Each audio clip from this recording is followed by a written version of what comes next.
오늘 바울의 고별 설교 마지막입니다.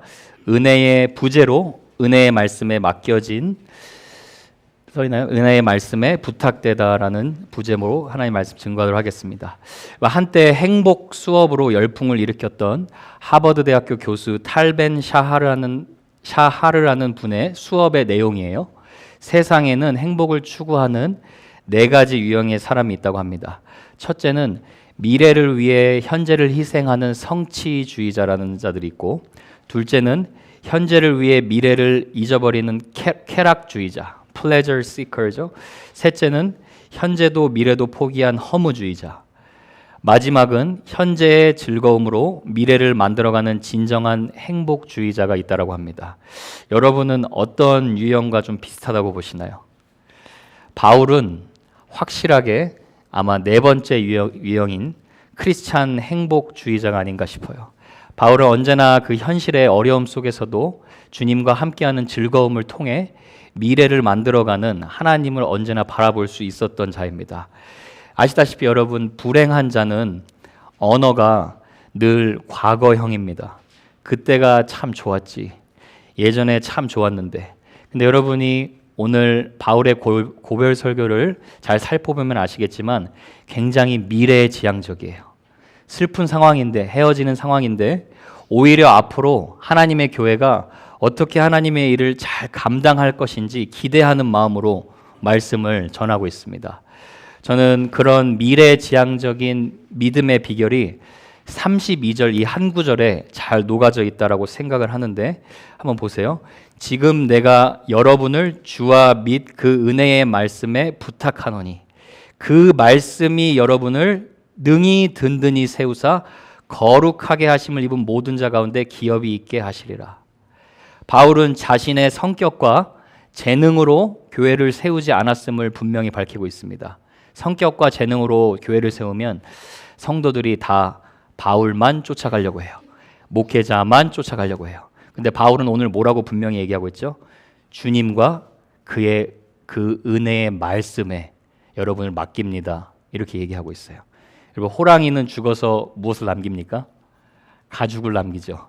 크리스찬은 떠나면서 무엇을 남겨야 되냐면 말씀대로 살아온 나의 삶의 흔적이 남아야 합니다. 여러분, 한 사람 한 사람을 통하여서 말씀을 붙들고 살아가는 또 다른 그 말씀의 사람을 남겨야 될 줄로 믿습니다. 그래서 바울이 오늘 보면 26절에 이렇게 얘기를 해요. 내가 모든 사람의 피에 대하여 깨끗하다라고 얘기해요. 이게 무슨 말일까요? 적어도 자신이 알고 만나고 연결된 모든 사람에게 자기는 예수 그리스도의 복음을 전했고, 내가 그 사람들의 영혼은 이제 내가 책임지지 않아요. 나는 후회 없이 하나님의 사명을 감당했습니다라고 이야기하고 있어요. 여러분, 저는 이 인생이 저와 여러분의 인생이 될 수 있기를 축복해요. 말씀에 붙들려야 돼요. 사명을 따라 살려면 그래서 은혜의 말씀에 붙들려야 합니다. 그리고 은혜의 말씀에 붙들린 인생이 분명한 목표 의식을 가지고 흔들리지 않고 살아갈 수가 있습니다. 오늘 그래서 말씀을 통해서 바울이 우리에게 던져주는 믿음의 도전 3가지, 저와 여러분이 은혜의 말씀에 내 삶을 위탁하는 인생으로 살아가려면 어떤 믿음으로 살아가야 되는지 그걸 3가지로 살펴보도록 하겠습니다. 자, 여러분, 첫 번째 포인트는 좀 긴데 여러분이 좀 이해하고 잘 말씀에 청중해 주시길 바랍니다. 첫 번째는 따라해 볼까요? 자기 영혼을 돌보고 교회를 사랑하세요. 자, 여러분, 28절 보면 바울이 아주 진지한 마음으로 말씀을 전하죠. 자, 장로님들한테 얘기를 하는 거예요. 목회자들한테 얘기를 하는 거예요. 보세요. 여러분은 자기를 위하여 또는 온 양떼를 위하여 뭐 하라고요? 삼가라래요. 삼가라는 말 영어로는 pay careful attention이라고 나와 있고, 정확하게 헬라어 원문에는 이렇게 나와 있어요. take care, be on guard라고 나와 있어요. 무슨 말이냐면 자신의 영혼을 잘 돌보고 보살피라는 거예요. 목회자뿐이겠습니까? 여러분, 우리 모두에게 그대로 적용되는 말이에요. 여러분, 건강한 교회일수록 특징이 있습니다. 건강한 교회는 성경에서 보면 단 한 번도 하나님께서 숫자로 매절하지 않으세요. 건강한 교회의 특징은 무엇이냐면 목회자도 그렇고 저를 포함해서 하는 말씀이죠. 그리고 모든 성도들이 자기의 영혼을 잘 돌볼 줄 아는 성도들이 많다라는 거예요. 왜냐하면 여러분, 자기의 영혼을 잘 돌볼 수 있는 성도가, 목회자가 다른 사람의 영혼도 돌볼 수 있기 때문이에요. 그래서 지금 교회가 정신 차리고 깨어 있어야 된다는 것을 바울이 분명하게 뭐라고 얘기하느냐? 영혼을 돌보라는 거예요.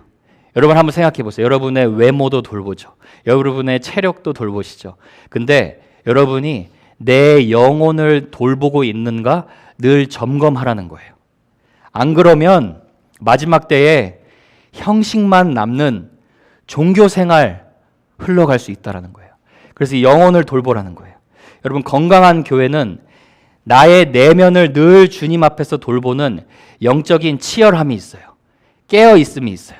세상의 흐름에 흘러가지 않으려고 하는 저항하는 믿음의 싸움이 있습니다.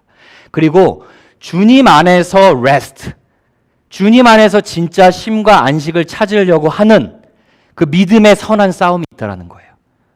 그래서 여러분, 저는 여러분이 오늘 말씀을 통해서 가장 먼저 하나님이 여러분에게 주시는 말씀이 무엇이냐? 내 영혼을 돌보는 거예요. 내 영혼을 지금 돌보고 있는가? 자, 요한 3서 1장 2절, 여러분이 가장 잘 아시는 말씀이죠. 여기를 보면 인생을 돌보는 순서가 나와요. 보세요.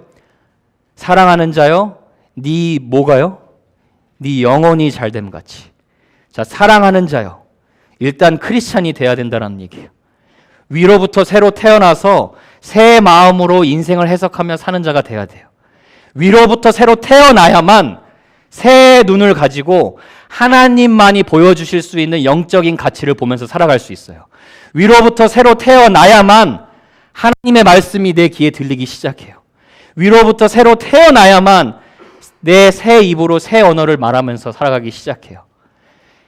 그리고 순서가 나와요. 첫 번째, 영적으로 돌보라는 거예요. 네 영혼이 먼저 잘 되게 돌보라는 거예요. 그러면 뭐가 잘 된다고요? 범사가 잘 된다. 다른 사람들과의 관계에서도, 사회적으로도, 정신적으로 나를 잘 돌볼 수 있다는 거예요. 그러면 어떻게 됩니까? 이어지죠? 강건해진다는 거예요. 신체적으로도 육체적으로도 건강해진다는 거예요. 여러분, 성도는 영역이 가장 중요한 줄로 믿습니다. 여러분의 마음을 잘 돌봐야 돼요. 그러려면 하나님의 돌봄을 먼저 받아야겠죠. 하나님의 돌봄을 받는 것으로 여러분의 마음을 돌봐야 하는데, 자, 순서를 아셨으면 이제 순서만 아는 것으로 가만히 있으면 안 되고 이제 실제로 실행을 해야 됩니다. 자, 디모데전서 4장 7절에 보면 이렇게 나와요. 경건에 이르도록 네 자신을 어떻게 하라고요? 연단하라고 나와요. Train yourself라고 분명히 얘기하고 있죠. 여기서 train이라는 말이 체육관 짐에서 쓰는 훈련이에요. 의도적인 반복적인 훈련이에요. 운동선수가 어떤 움직임이 자기 몸에 뵐 때까지, 저절로 뵐 때까지 하는 그 훈련을 말합니다. 그러니까 여러분, 우리가 신앙생활을 하면서도 잠에서 깨고 나서 아침에 일어나자마자 기도와 감사와 찬양으로 시작하는 하루, 그리고 부정적인 생각이 들면 바로 찬양을 불러서 그런 부정적인 생각을 날려버리는 거, 그것이 내가 몸에 습관에 들 때까지 나를 훈련하라는 거예요. 그러면 어떤 축복이 있느냐? 8절에 경건은 범사에 유익하니 금생과 내생의 약속이 있느니라. 지금 사는 인생이 다가오는 영원한 삶을 준비하는 축복으로 반드시 이어진다라는 거예요. 여러분, 여러분의 영혼 돌보실 수 있기를 축복합니다. 돌봐야 돼요. 돌봐야 나도 건강해지고 교회도 건강해져요. 근데 자기 영혼을 돌볼 줄 아는 사람은 자기만 축복을 받는 것으로 끝나지 않아요. 오늘 사도 바울이 그 얘기를 하죠. 네 영혼을 잘 보살펴라. 그 목적이 무엇이냐? 이로 하여금 주님이 피값으로 사신 교회를 보살피게 하셨느니라. 그래서 제가 이렇게 표현하고 싶어요. 자기 영혼을 돌보는 것과 교회를 향한 사랑은 함께 갑니다. 바울은 단 한 번도 성경에서 개인의 영성으로만 가르치고 끝난 적이 없어요. 개인의 영혼을 돌보는 그 영성은 반드시 공동체를 복되게 하는 영성으로 이어진다라는 것을 늘 강조를 해요. 그래서 나를 돌보는 사람이 다른 사람을 돌볼 수 있는 게 이어지는 거죠.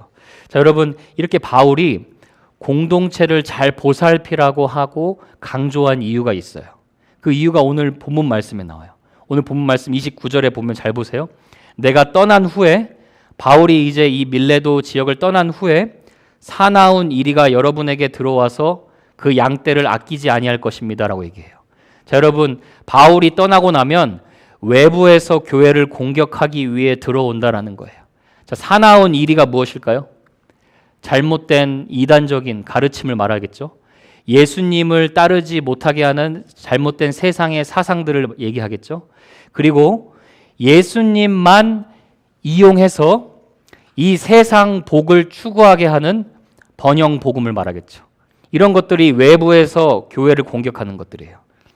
그런데 여러분, 30절을 보면 또 중요한 부분이 나와요. 외부에서만 교회를 공격하는 게 아니라 30절 같이 한번 읽어볼까요? 30절 시작. 또한 여러분 중에서 제자들을 끌어 자기를 따르게 하려고 어그러진 말을 하는 사람들이 일어날 줄을 내가 아노라. 교회의 어디에서요? 내부에서. 교회 안에서 공격이 있다라는 거예요. 자, 이 사람들의 특징이 무엇이냐? 잘 믿는 제자들을 끌어들여서 자기를 따르게 한대요. 예수님을 따르게 돕는 게 아니라 자기를 따르도록 한다는 거예요. 어떻게? 어그러진 말을 함으로써라고 얘기해요. 자, 어그러진 말이라는 것은 진리를 왜곡한다라는 거예요. 하나님의 말씀을 덧붙이는 걸 말해요. 하나님의 말씀을 자기가 생각하기에 유리한 쪽으로 해석하는 것을 말해요. 이런 자들이 어디에서 일어난다고요? 교회 안에서 일어난다고요. 그것도 심지어 어디서요? 바울이 목회했던 에베소 교회에서요. 명색이 바울이 담임 목회했던 그곳에서 일어난다는 거예요. 자, 그럼 여러분, 바울이 주는 우리에게 분명한 요점이 있어요. 그게 무엇이냐? 무서워하지 말고 외부 공격을 준비하는 그런 삶을 사는 게 아니라 나로서 우리가 하나님 앞에 개개인으로 가장 준비해야 될 것이 무엇이냐? 은혜의 말씀 위에 나를 굳건하게 세우라는 거예요. 나의 영혼을 돌보라는 거예요. 그래서 공동체를 함께 보살피고 사랑하는 것으로 이어져야 된다는 거예요. 자, 여러분 중에 분명히 교회에서 상처받은 분들 있는 거 다 알고 있습니다. 그런데 여러분, 교회에서 신앙생활을 겉으로만 하지 않고 헌신해서 하면 나는 상처 한 번도 안 받았고 100% 만족했습니다라고 말하는 사람은 단 한 명도 없어요. 교회에 정말 헌신하면 죄인들이 모이는 공동체이기 때문에 분명히 상처가 있어요. 제가 오늘은 제 이야기도 조금 하려고 합니다. 제가 섬긴 첫 사역지에서 저도 그런 경험을 했습니다. 제가 섬긴 첫 사역지가 노인분들만 오시는 교회였어요. 한 30명 정도 됐었나요? 60대, 평균 에버리지 에이지가 60대, 70대예요. 거기서 저만 젊은 가족이 전도사 부부였어요. 부부가 아니었죠. 결혼할 때가 아니었으니까. 예, 저 혼자였습니다. 부모님이 같이 다녔었고요. 근데 어떤 일이 있었냐? 장로님들이 목사님 설교하는데 마이크 선을 중간에 빼버리셨어요. 그리고 마이크를 뺏어 가셨어요. 자, 궁극적인 이유는 뭐냐면 목사가 내 말 안 듣는다라는 거예요. 자, 그래서 새벽에 새벽 기도를 하려고 기도를 하고 있는데 제가 목사님 편 들었다고 제 귀에 뒤에 대고 박수를 치세요. 직분자세요. 그래서 제가 어떻게 했겠습니까? 이어폰 꽂고 찬양 들으면서 더 크게 기도했습니다. 주일날에 예배를 드리는데 제가 첫 사역지라고 분명히 말씀드렸어요. 주일날에 예배를 드리는데 한 번도 보지 못한 험상궂게 생긴 남자분이 뒤에 앉으세요. 나중에 예배 끝나고 알고 보니까 목사님 나가라고 협박하려고 부른 장로님이 부른 깡패랍니다. 기가 막히죠. 제가 얼굴은 이렇게 부드럽게 보여도 속은 나름 강합니다. 그래서 그분이 오셨을 때 목사님을 건들기만 해봐라. 나도 가만히 있지 않는다. 준비하고 있었어요. 그리고 장로님께 그랬어요. 당신이 그러고도 장로님이십니까? 이랬어요. 물론 저는 목사님과 함께 그 교회를 사임했습니다. 나중에 그 교회가 문을 닫았어요. 주님의 사랑으로 첫 부르심에 간 사역지인데 저의 경험은 큰 상처였어요. 그 이후로 한 달 동안 교회에 나가지 못하고 온라인으로 예배를 드렸습니다. 그런데 여러분 잘 들으세요. 주님이 사랑해 주셔서 주님을 사랑해서 저가 부름받았는데 사랑하다 상처받았다고 사랑 안 합니까? 아니에요. 사랑 계속해야 돼요. 하나님이 새롭게 사역지를 열어주셨어요. 20대 초반 전도사 시절 때 저 언제 봤다고 나이 많은 권사님들이 반찬 맛있는 거 다 챙겨주시면서 환한 미소로 웃으면서 밥이고 국이고 챙겨주시는데 벌써 상처는 온데간데 기억나지도 않고 다 아물었어요. 저 아신 지 얼마나 됐다고 나이 드신 부모님들이 20대 초반 전도사한테 제 아이들 놓고 기도해 주세요. 우리 남편이 예수님 믿지 않아요. 전사님 기도 좀 해주시길 부탁드립니다. 어느 순간 상처는 기억나지 않고 저가 다시 교회 공동체를 사랑하고 하나님의 사명에 집중하는 것을 제가 경험했어요. 여러분, 교회 공동체는 그런 신비한 곳이라는 거예요. 아무리 누가 뭐라고 해도 나를 돌보아 줄 수 있는 유일한 공동체가 바로 교회 공동체인 줄로 믿습니다. 그래서 여러분, 교회 공동체에서는요, 서로 상처받고 부딪히고 별거 아닌 것 같은데 서로 오해하고 시기하고 그런 일이 계속 있어요.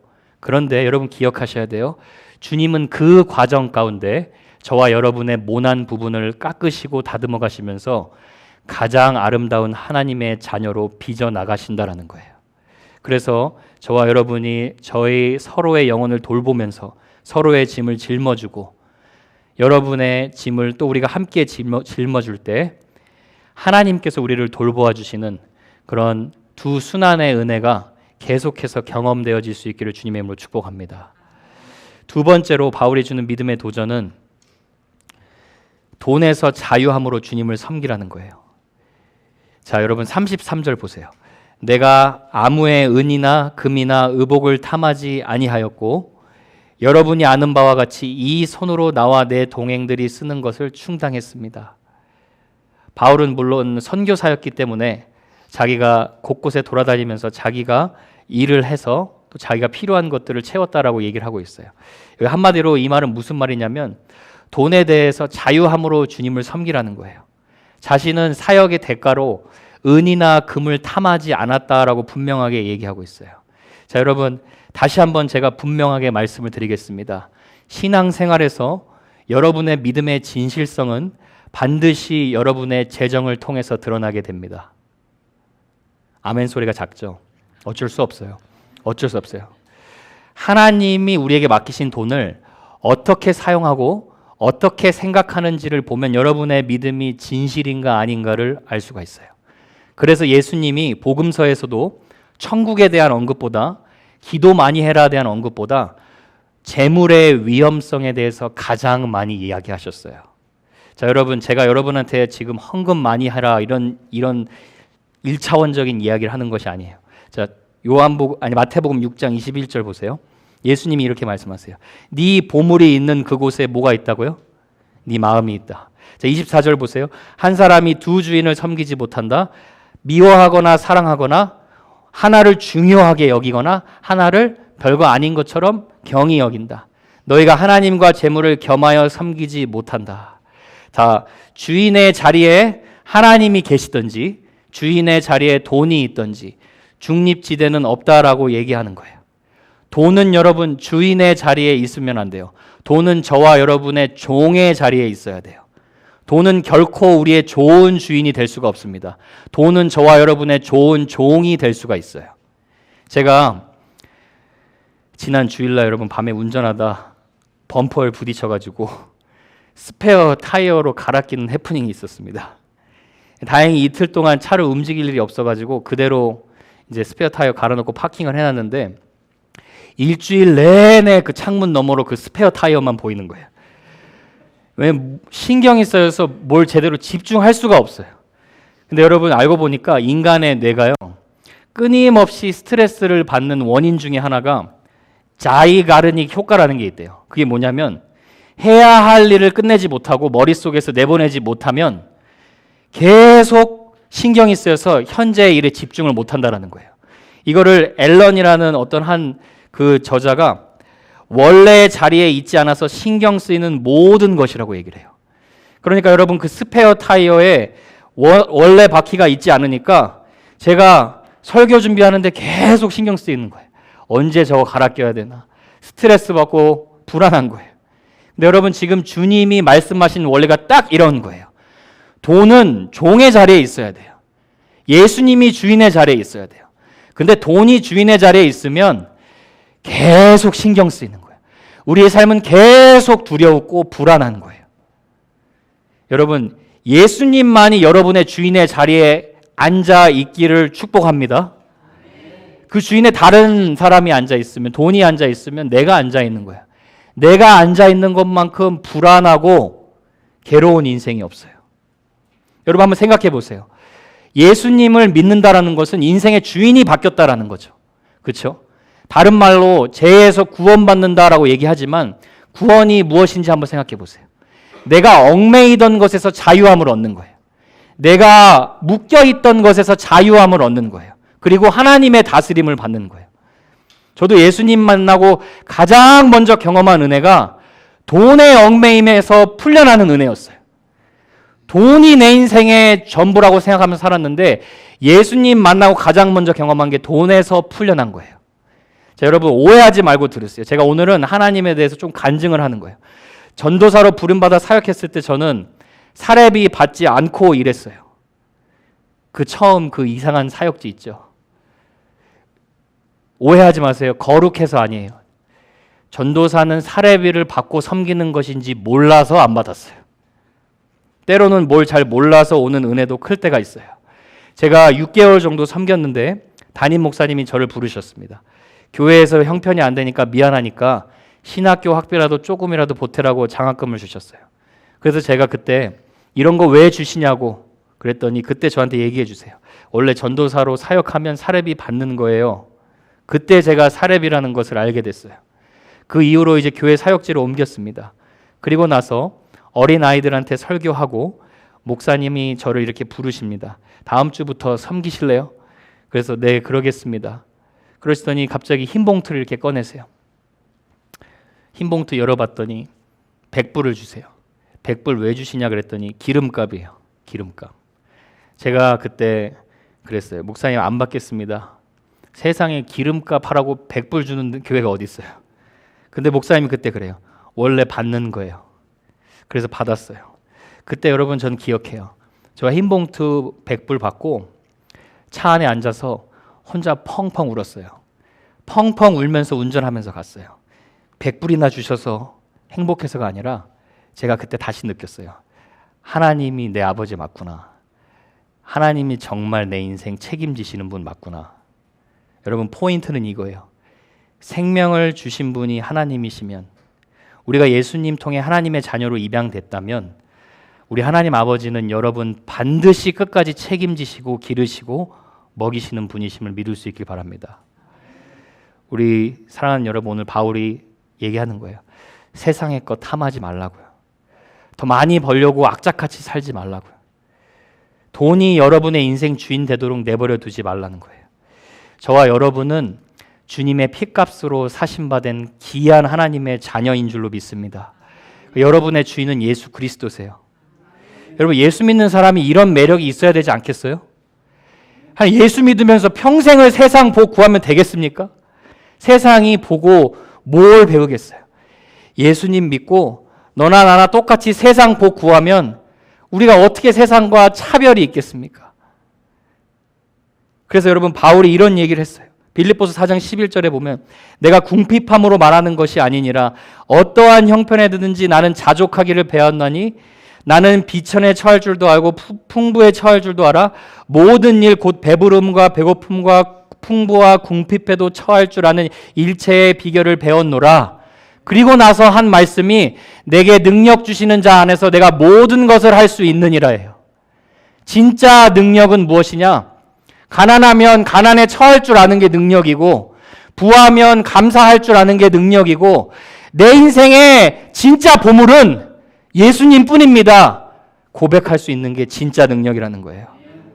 오늘 여러분 중에 재정 문제, 믿음으로 분명히 정면 돌파해야 할 분들이 있어서 이 말씀 주신 거예요. 저는 알아요. 분명히 있어요. 돈이라는 게 여러분 신앙생활의 발전을 막아요. 영적인 브레이크가 될 정도로 무서운 힘을 가지고 있어요. 오늘 여러분이 하늘 아버지께 전부 맡기시고 믿음으로 돌파할 수 있는 은혜가 있기를 축복합니다. 여러분, 신앙은 인격적 체험이에요. 체험하고 성경적으로 정리하는 분들이 있는가 하면 하나님을 아는 지식을 내가 순종할 때 온전한 신앙으로 경험하는 그런 분들이 있어요.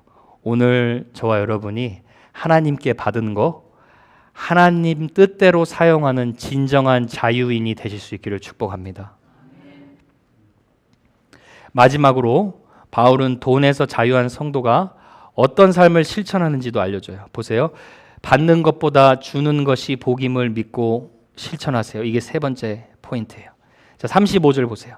범사에 여러분에게 모본을 보여준 바와 같이 수고하여 약한 사람들을 돕고 또 주 예수께서 친히 말씀하신 바 주는 것이 받는 것보다 복이 있다 하심을 기억하여야 할지니라. 자, 예수님이 말씀하신 것을 바울이 그대로 quote, 인용해서 얘기하는 거죠. 이 말씀을 여러분 단순히 좀 씀씀이가 후한 사람이 되세요 이렇게 이해하시면 안 돼요. 이 말씀은 예수님이 어떤 그 전제를 가지고 얘기하는 거냐면 누가복음 6장 36절 보면 보세요. 너희 아버지의 자비로우심 같이 너희도 자비로운 자가 되라. 그러니까 하나님이 자비로운 마음으로 너희들에게 모든 걸 늘 베풀어 주셨기 때문에 그것을 경험한 자는 주라 그러는 거예요. 그리하면 너희들에게 후히 되어 누르고 흔들어 넘치도록 채워준다라는 거예요.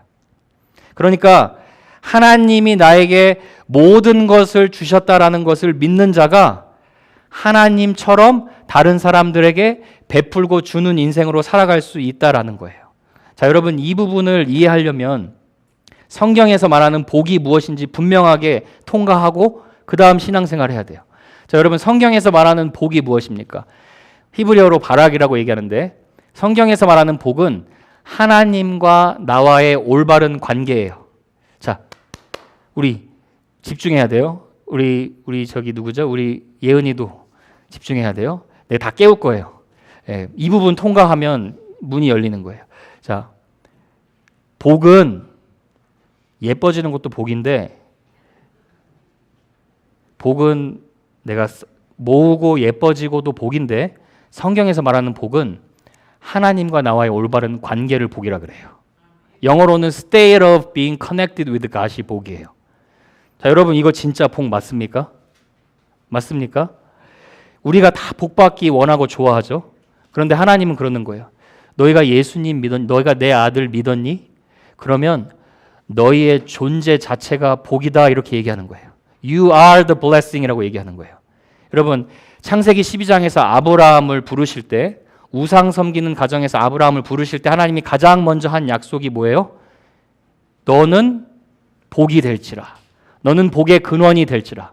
You will be the blessing이라고 얘기했어요. 그러니까 너의 존재 자체가 다른 모든 사람들에게 복이 될 것이다 얘기한 거예요.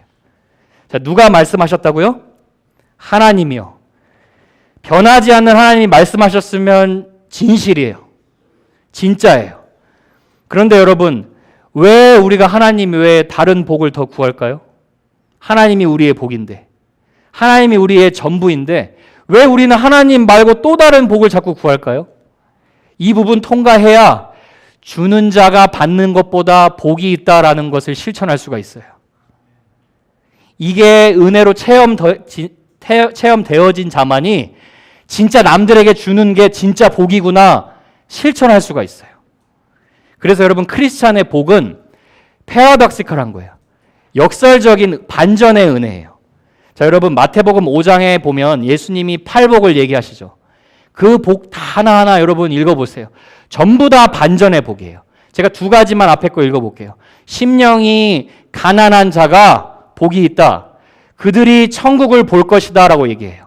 심령이 가난한 자는 마음이 약한 자예요. 하나님 앞에 나는 파워레스하구나. 나는 하나님의 은혜 없으면 무능하구나. 이렇게 깨닫는 자가 하나님의 은혜를 구하게 되고 그들이 진짜 천국을 본다라는 거예요. 그 다음에 내용도 똑같아요. 마태복음 5장 4절에 보면 누가 복이 있다 그래요? 우는 자, 애통해하는 자가 복이 있나니 그들이 위로를 받을 것이다 그래요. 내 죄를 하나님, 거룩하신 하나님 앞에 한번 보고 슬퍼해 본 자가 진짜 하나님의 위로를 받는다라는 거예요.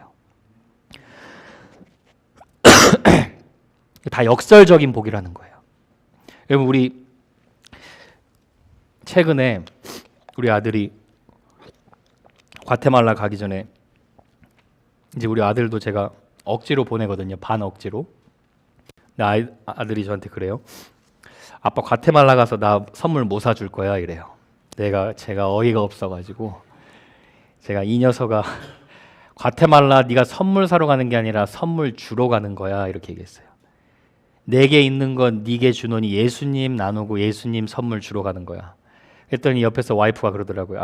과테말라 가서 제 마음 좀 가난해지고 감사가 좀 회복했으면 좋겠다. 근데 여러분 제가 기도하는데 한 은퇴하신 목사님이 비슷한 스토리를 얘기하시더라고요. 이분이 대형 교회에서 목회를 하시다가 사임하셨다가 다시 또 대형 교회 그 같은 교회로 이렇게 부임하시게 되셨대요. 근데 목사님들이 돌아오니까 성도님들이 너무 기뻐가지고 막 이것저것 선물들을 다 보내주셨대요. 그때 옛날 시대는 뭐 과일 상자들 막 보내주시고 또 아이들 먹으라고 케이크 상자들 막 잔뜩 보내주셨대요. 그래서 집에 보니까 과일 케이크 상자가 이렇게 쌓여 있었대요. 너무나 많이 보내주니까. 그때 아내가 목사님께 그랬다는 거예요. 여보 야단 났어요. 애들이 감사할 줄을 몰라요. 건성으로 대충 고맙다고만 하지 마음으로 감사할 줄을 모르네요. 그래서 목사님이 그때 생각을 했대요. 많아지고 풍성해지면 귀한 게 흔해지는구나. 없고 부족하면 귀한 것인 줄 아는데. 그래서 아이들한테 그렇게 얘기했대요. 얘들아 많은 게 좋은 게 아니라 너희들이 너무 많아서 감사할 줄 모르는 이게 진짜 악성 가난이다. This is the real poverty that you cannot be thankful. 그래서 있는 거 과자, 케이크 주변에 사람들한테 다 나눠줘 버렸대요. 그랬더니 또 아내분이 혼낸 거예요. 애들 거는 좀 남기고 나눠줘야죠. 그래서 앞에 가서 가게에서 사과 상자가 아니라 사과 몇 알을 사오셨대요. 사오셨는데 그때 초등학생 큰 아들이 옆에서 한 말을 지금까지 잊지 못한대요. 아빠, 이제 우리 가족 진짜 부자네요. 뭐가 부자냐? 이제 사과가 귀하잖아요. 이렇게 얘기했대요. 몇 개 없는 사과가 다시 귀한 것을 배운 거예요. 저는 여러분 이 스토리를 통해 주님의 가르침 다시 한번 생각하게 됩니다. 단순히 작은 것에 감사하는 것뿐만 아니라 우리가 자비하신 하나님을 닮아서 나눠주는 인생으로 살아갈 때 저와 여러분이 모든 상황 속에 감사할 수 있는 진짜 마음의 부자로 살아갈 수 있음을 믿습니다. 저는 이런 역설적인 은혜가 여러분의 이 땅의 삶에서 계속 경험되어질 수 있기를 축복합니다. 여러분 이 말씀을 마무리했어요. 어떻게 보면 좀 듣기 부대끼는 말씀일 수 있어요. 세상적인 기준으로만 들으면. 그런데 사도 바울이 전한 말씀 듣고 은혜의 말씀에 붙들린 자들의 반응이 달라요. 자 보세요. 36절 마지막이죠. 이 말을 한 후 무릎을 꿇고 그 모든 사람들과 함께 기도하니 다 크게 울며 바울의 목을 안고 입을 맞추고 배에까지 그를 전송하니라 이렇게 나와요. 자 해변가에서 말씀을 듣고 있었던 거죠. 그런데 여러분 지금 남자 중년들이 이게 창피하게 뭐 하는 건가? 바울을 끌어안고 서로 목 놓아 울고 크게 울면서 기도하고 있어요. 경상도 중년 남자들이 이렇게 할 수 없는 일이에요. 서로 울면서 부둥켜 안고. 여러분 저는 영성이 뛰어난 교회가 어떤 교회냐?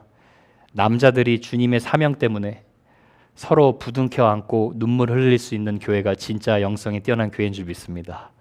우리 교회에 여러분 그런 남성분들 될 수 있기를 축복합니다. 바울을 마지막에 전송해 주었다 이 말은 마지못해 놓아준 게 아니라 핀포 언어로는 모든 준비를 다 갖추어서 기쁨으로 파송했다라는 의미예요. 끝맺음이 너무나 아름답죠. 떠나는 자리에 축복 기도가 있고 눈물이 있고 현실의 슬픔이 있지만 천국에서 다시 만날 것을 알기 때문에 가슴 벅찬 눈물을 흘리고 있습니다. 우리 사랑하는 여러분, 말씀을 맺겠습니다. 은혜의 말씀에 붙들려 사는 인생이 끝맺음도 아름다운 법입니다. 우리가 받은 것이 많아서 나눠주는 인생이 아니에요. 저와 여러분은 하나님께 받은 것밖에 없는 인생입니다. 이런 시가 있어요. 하나님은 하늘을 만드셨다. 줄 수 있도록. 그리하여 하늘은 축복을 내린다. 하나님은 태양을 만드셨다. 줄 수 있도록. 그리하여 태양은 따사로이 우리를 지킨다. 하나님은 공기를 만드셨다. 줄 수 있도록. 그리하여 우리는 이 공기를 호흡한다. 하나님은 땅을 만드셨다. 줄 수 있도록. 그리하여 땅은 모든 열매를 제공한다. 하나님은 인간을 만드셨다. 줄 수 있도록. 그러나 인간은 쉽게 아쉽게도 시가 여기서 끝나요. 근데 저와 여러분 이 시 완성시킬 수 있어요. 그러나 나는 하나님께 인생의 최고의 선물을 받았습니다.